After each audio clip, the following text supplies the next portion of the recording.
Assalamualaikum warahmatullahi wabarakatuh. Salam sehat Bapak Ibu semuanya. Pada kesempatan kali ini kita akan coba membahas terkait dengan sanitasi lingkungan rumah sakit menuju kualitas pelayanan. Topik ini kita coba angkat khususnya bagi para stakeholder yang ada di rumah sakit.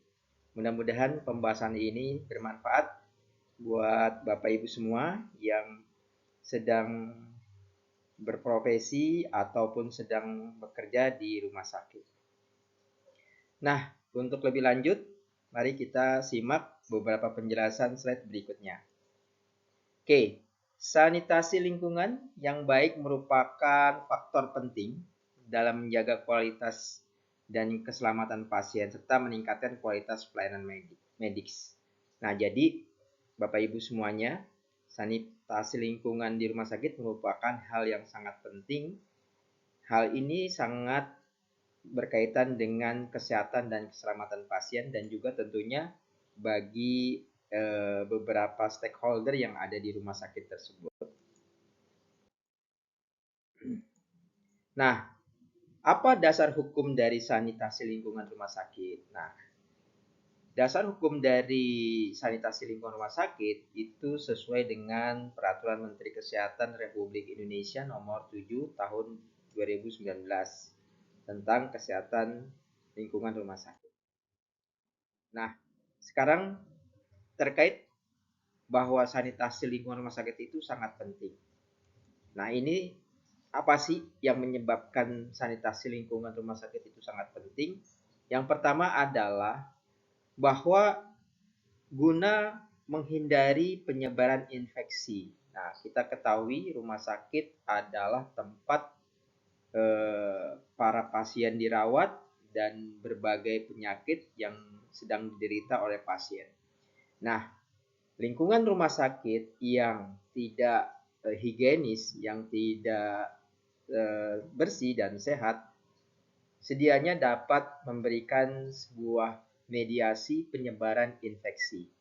Nah, kemudian yang berikutnya adalah pentingnya sanitasi lingkungan rumah sakit juga meningkatkan kualitas pelayanan. Ya, jadi kalau lingkungannya bersih, lingkungannya nyaman, tentunya akan meningkatkan kepuasan pasien itu sendiri. Jadi kualitas pelayanan juga akan meningkat. Kemudian, nah ini terkait dengan tantangan. Nah, bahwa penerapan sanitasi lingkungan di rumah sakit bukan tidak ada tantangan. Ada beberapa hal yang menjadi tantangan dalam pelaksanaannya. Pertama, yaitu kurangnya kesadaran. Nah, ini terjadi terkadang bukan hanya di level staff, juga terkadang di level manajemen. Hal ini penting sekali adanya edukasi, adanya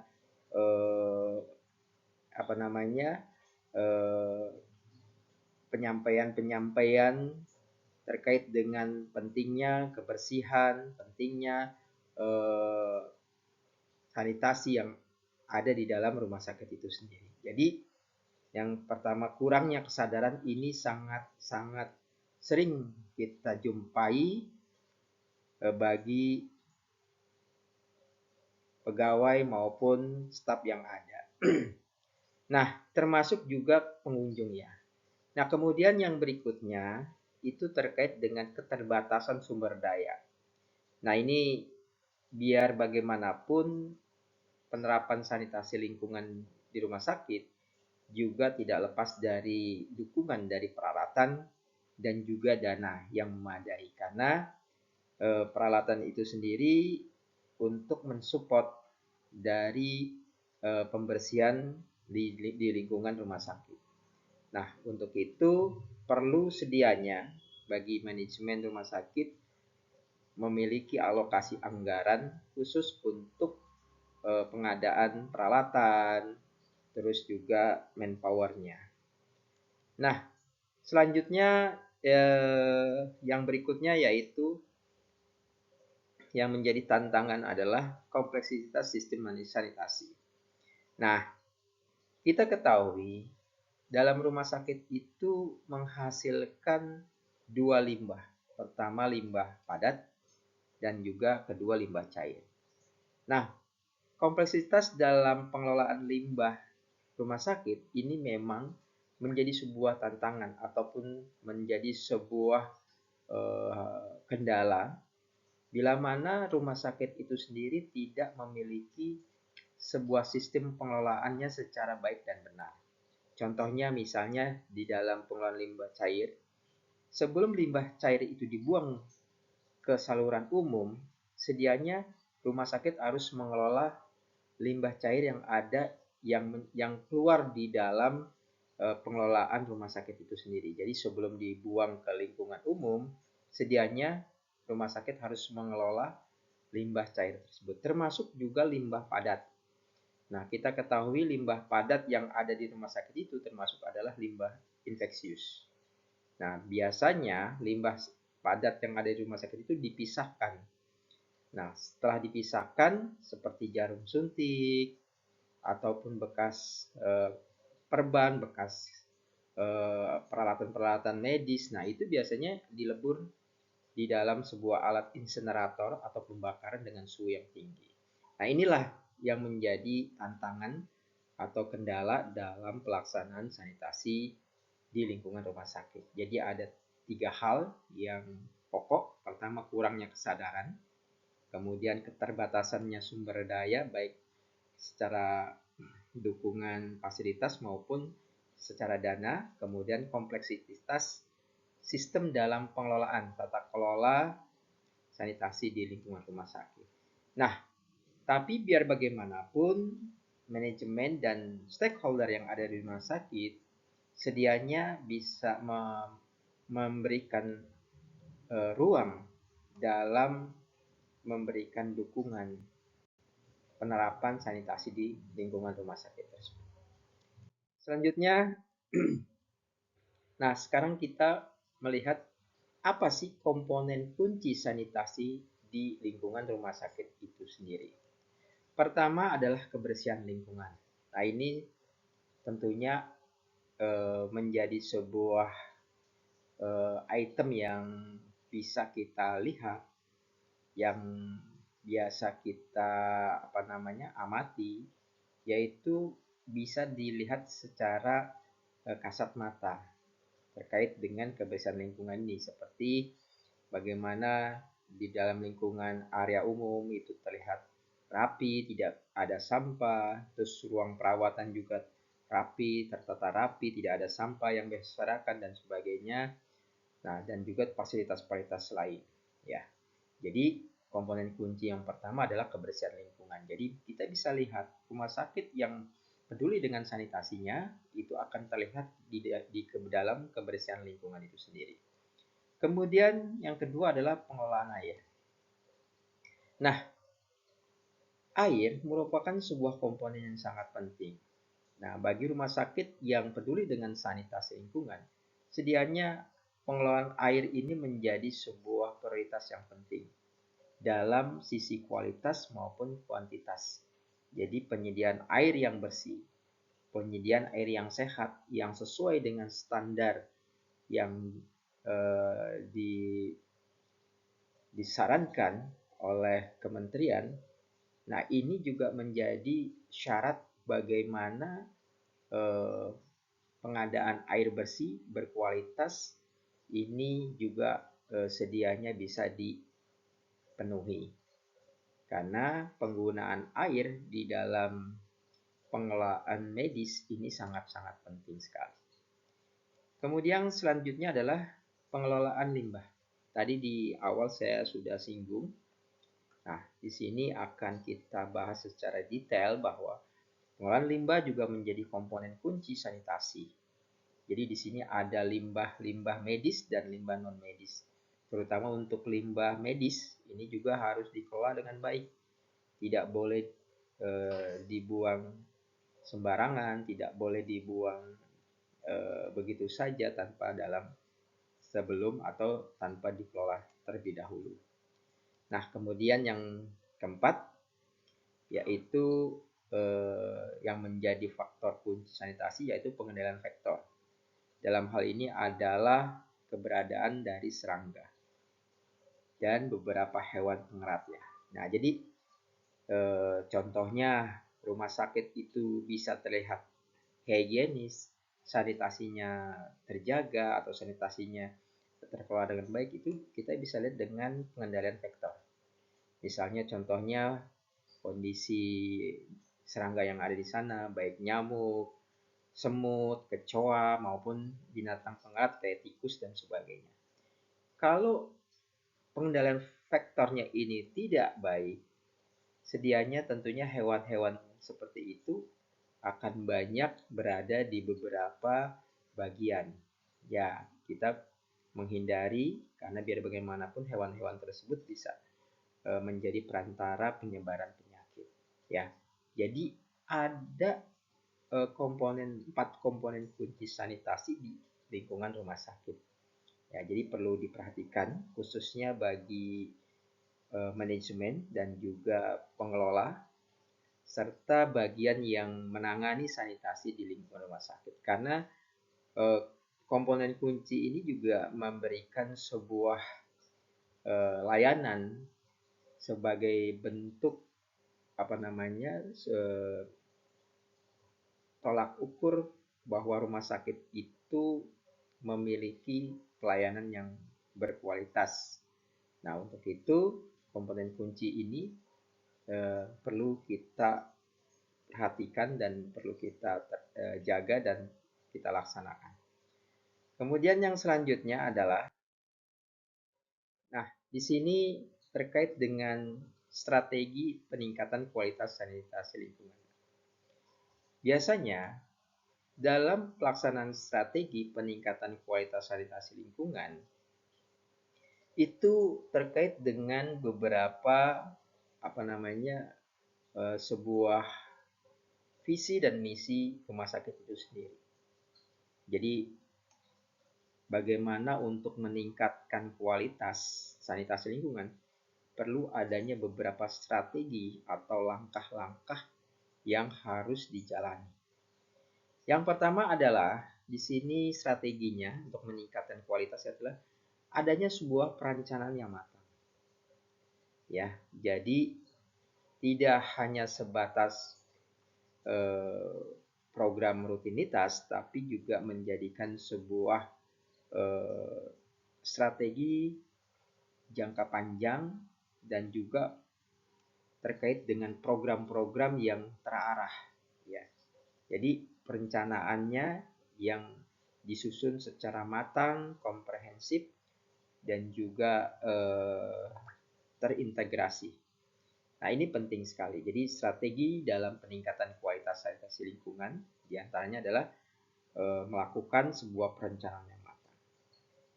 Yang berikutnya adalah melakukan sebuah pelatihan secara personal. Nah, tadi di awal kita singgung kurangnya kesadaran. Nah, kurangnya kesadaran ini salah satunya adalah dikarenakan kurangnya pelatihan secara personal. Pengetahuan terkait dengan sanitasi itu sendiri sedianya belum dimiliki secara komprehensif. Nah, ini penting sekali dilakukan sebuah pelatihan personal untuk meningkatkan pengetahuan dan keterampilan. Nah, kemudian strategi yang berikutnya adalah pemantauan berkelanjutan. Nah, ini yang menjadi nilai keberhasilan dari sebuah pelatihan. Nah, terkadang setelah kita melakukan pelatihan, kita jarang melakukan sebuah evaluasi. Nah, apalagi kalau semua hanya sekedar gugur kewajiban. Nah, untuk itu, agar peningkatan kualitas sanitasi di lingkungan rumah sakit itu bisa konsisten, sedianya perlu dilakukan pemantauan secara berkelanjutan.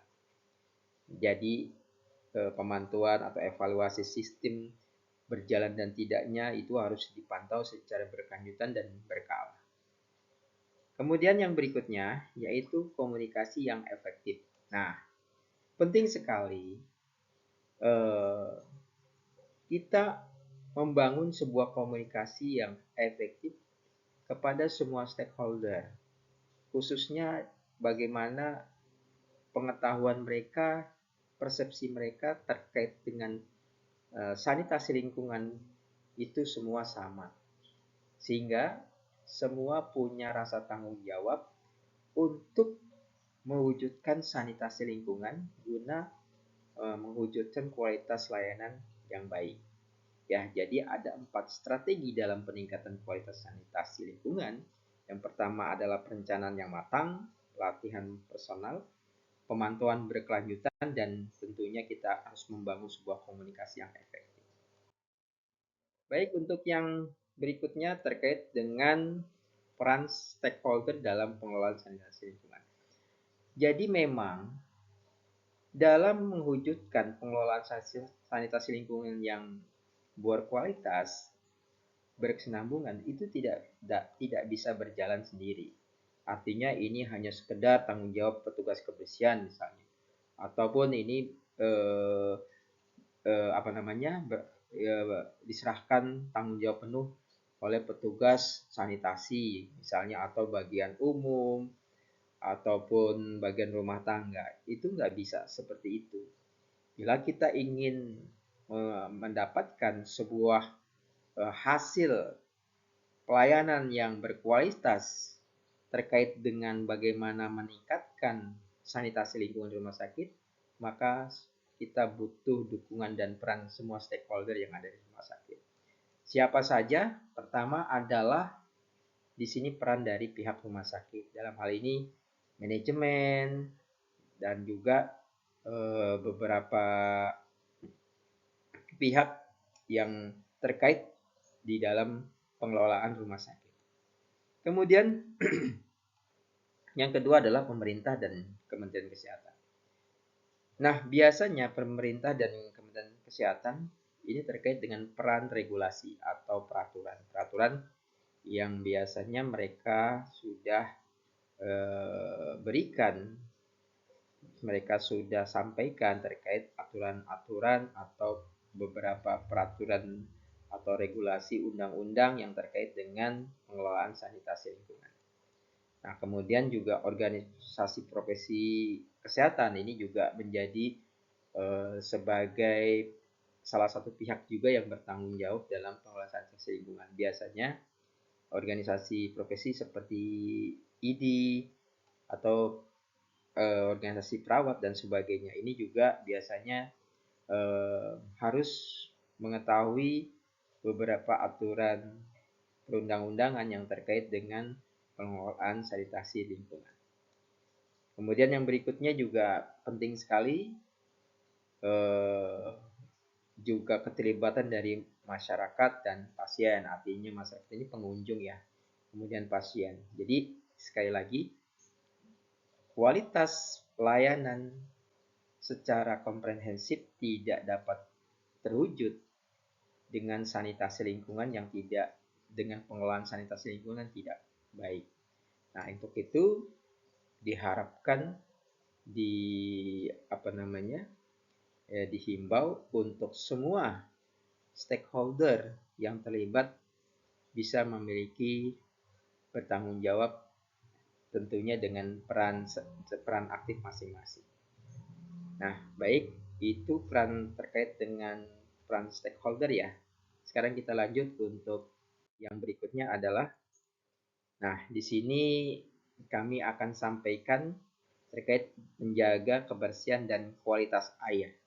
Tadi di awal kita sudah singgung bahwa pengelolaan air bersih sehat di rumah sakit merupakan faktor penting. Nah, untuk itu bagaimana cara menjaga kebersihan dan kualitas air? Nah, ini juga pertama adalah melihat dari sumber air bersih itu sendiri. Ya, jadi ketersediaan air bersih itu harus aman dan juga harus menjamin bila mana digunakan dalam penggunaan medis. Nah, untuk itu sumber air bersih harus bisa diyakinkan pada sumber-sumber yang baik.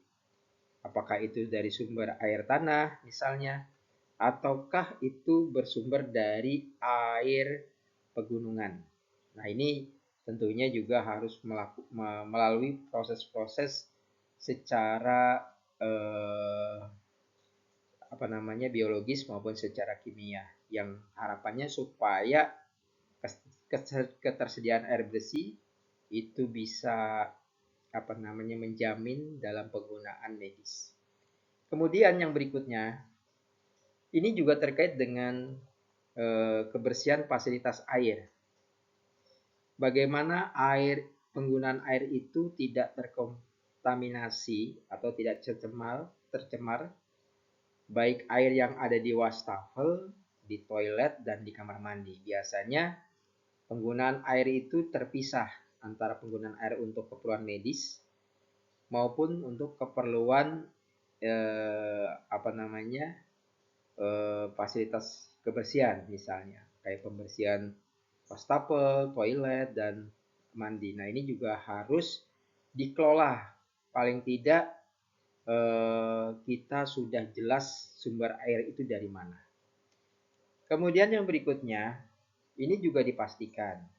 Biasanya kualitas air itu ada pemantauannya, ada pengukurannya secara berkala.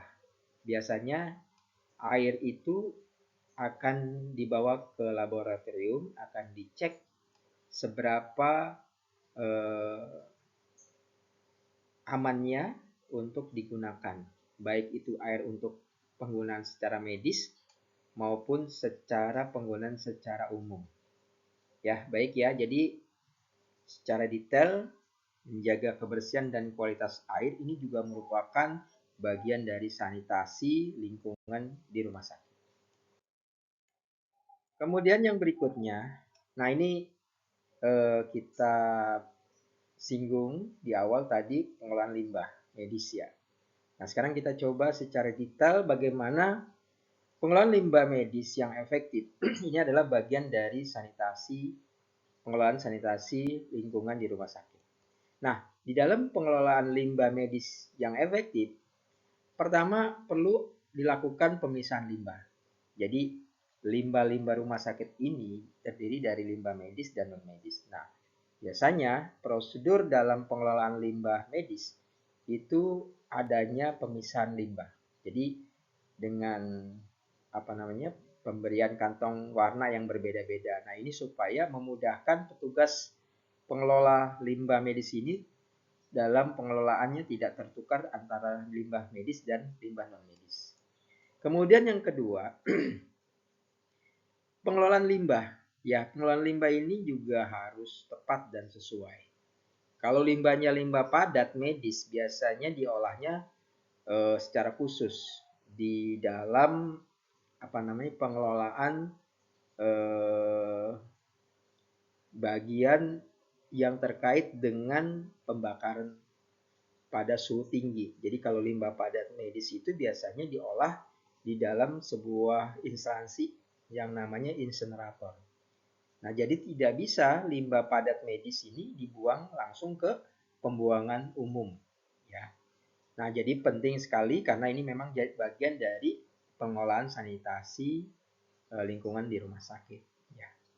Kemudian yang berikutnya, setelah pemisahan, kemudian pengelolaan, yang berikutnya adalah pembuangan limbah.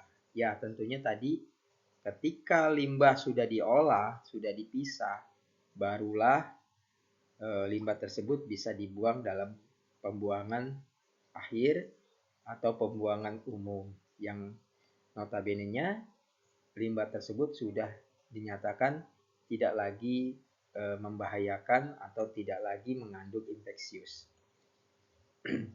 Ya, jadi begitulah Bapak Ibu tahapan-tahapan dalam pengelolaan limbah medis yang efektif. Jadi mulai dari pemisahan, pengelolaan, kemudian pembuangan. Nah, sekarang kita bahas terkait dengan upaya pencegahan infeksi nosokomial. Ya, jadi apa sih sebetulnya infeksi nosokomial? Nah, infeksi nosokomial itulah infeksi yang bawaan yang ada di dalam rumah sakit itu yang disebabkan karena kurangnya tingkat kebersihan yang ada di rumah sakit itu. Nah, untuk mencegah infeksi nosokomial, jadi misalnya begini, Bapak Ibu semua, kita sebagai sebagai pasien misalnya, awalnya kita didiagnosa penyakit batuk. Tapi ketika kita berada di rumah sakit, kita malah bertambah penyakit kita, mulai batuk, mungkin pilek, mungkin sesak napas dan sebagainya. Itu akibat dari infeksi nosokomial atau sanitasi lingkungan yang tidak terkelola dengan baik. Nah, untuk itu ada beberapa tahapan untuk mencegah infeksi nosokomial. Yang pertama, melakukan standar awal yaitu selalu membiasakan cuci tangan dengan baik dan benar. Biasanya ada petunjuk yang SOP yang sudah diberikan di bagian atau di ruang perawatan. Nah, ini harus terus diterapkan. Kemudian juga secara berkala melakukan sterilisasi alat medis. Jadi alat medis ini juga harus disterilisasikan, apalagi yang nanti akan berhubungan dengan ruang bedah atau pembedahan. Nah, karena memang alat ini nanti akan banyak berkontak langsung dengan organ-organ tubuh yang di dalam. Nah, ini kan perlu terbebas dari bakteri dan virus. Untuk itu perlunya sterilisasi.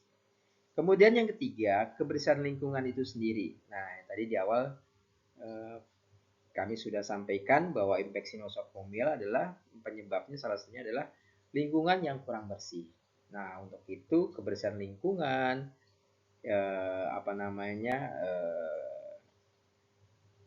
kerapihan lingkungan, nah ini juga perlu dijaga. Jadi dijaga dari debu, dari sampah dan sebagainya. Ini menjadi bagian dari upaya pencegahan infeksi nosokomial. Kemudian yang berikutnya, pengendalian vektor. Nah, ini jadi infeksi nosokomial biasanya dibawa juga diperantarai oleh hewan-hewan seperti serangga maupun hewan-hewan pengerat seperti tikus dan sebagainya. Nah, ini juga menjadi penyebab menyebarnya infeksi nosokomial. Untuk itu perlu adanya pengendalian vektor. Nah, di dalam pengendalian vektor bisa juga rumah sakit bekerjasama dengan mitra atau vendor-vendor yang menangani secara khusus terkait dengan pemberantasan atau pengendalian vektor yang ada di rumah sakit. Jadi nggak selalu rumah sakit itu menangani sendiri ya. Jadi dia bisa melakukannya itu dengan kerjasama dengan pihak-pihak yang profesional di bidangnya. Ya, kita ketahui seperti adanya pest control dan sebagainya. Kemudian yang berikutnya adalah pemberian vaksinasi. Nah, vaksinasi ini juga penting dilakukan tapi tentunya sesuai perkebutuhan. Jadi vaksinasi ini juga bagian dari pencegahan infeksi nosokomial. Nah, selanjutnya setelah kita melakukan itu, upaya dalam memastikan apa yang sudah kita berikan itu bisa terrealisasikan, pelatihan-pelatihan itu sudah terlaksana, kesadaran para pegawai ataupun staf sudah mulai tumbuh, maka kita perlu adanya monitoring atau evaluasi sistem sanitasi. Monitoring atau evaluasi ini diharapkan bahwa semua stakeholder ataupun semua pihak-pihak yang berperan di dalam rumah sakit itu bisa konsisten dalam pelaksanaannya. Kadang-kadang kita melaksanakan sebuah program itu hanya di awal. Nah, ini supaya itu tidak hanya sebatas program awal saja, maka perlu adanya monitoring dan evaluasi. Nah, seperti apa yang harus kita lakukan? Pertama adalah audit internal. Jadi, menilai sistem sanitasi yang berlaku, yang dilaksanakan secara rutin ini perlu adanya audit. Jadi kita mengaudit bagaimana di ruangan itu kebersihannya, bagaimana sterilisasinya, bagaimana kerapihan dan sebagainya. Ini penting sekali. Kemudian yang kedua adalah, nah ini juga melalui survei kepuasan. Biasanya kita memberikan kotak saran ya, yang nantinya pasien-pasien yang ada di sana dia bisa memberikan sebuah pandangan, tanggapan bahwa oh ya selama saya dirawat saya merasa puas karena lingkungan sanitasinya bersih, aman, tidak kotor dan sebagainya. Nah, ini menjadi sebuah monitoring. Kemudian melakukan sebuah analisa data. Ya, jadi kita juga harus mewujudkan dalam sebuah skala ya. Jadi skala data yang bisa menjadi acuan keberhasilan dari program kita. Misalnya ketika di awal sebelum dilakukan pelatihan terkait dengan sistem sanitasi, skala nilainya sekian, namun setelah dilakukan pelatihan dan juga dilakukan pembinaan dan sebagainya, maka memiliki skala nilai sebesar ini. Artinya ada perubahan yang lebih baik. Kemudian yang terakhir yaitu adanya perbaikan berkelanjutan.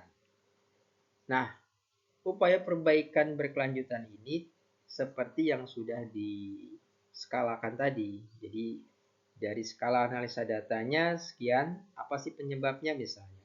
Oh, kurangnya dukungan fasilitas alat misalnya. Atau kurangnya manpower yang menangani. Nah, ini perlu adanya perbaikan berkelanjutan. Perlu adanya pemenuhan yang menjadi catatan-catatan kekurangan-kekurangan yang kita buat dalam hasil audit, survei maupun analisa data. Oke. Selanjutnya demikian Bapak Ibu semuanya penjelasan dari kami. Mudah-mudahan apa yang kami sampaikan untuk bagaimana meningkatkan sanitasi lingkungan di rumah sakit. Dan mudah-mudahan ini bisa bermanfaat khususnya bagi Bapak Ibu semua yang sedang bekerja di rumah sakit dan sedang mengupayakan dalam meningkatkan kualitas pelayanan, keselamatan, dan kesehatan pasien, dan tentunya dengan menjalankan sanitasi di lingkungan rumah sakit, mudah-mudahan kualitas rumah sakit Bapak Ibu bisa lebih baik lagi, bisa mendapatkan akreditasi yang terbaik. Tentunya pasien, pengunjung, dan juga para pekerja bisa merasakan kepuasan dalam menjalankan profesi masing-masing. Demikian dari kami, Bapak Ibu semuanya. Kurang lebihnya mohon maaf. Wabillahi taufiq wal hidayah. Assalamualaikum warahmatullahi wabarakatuh.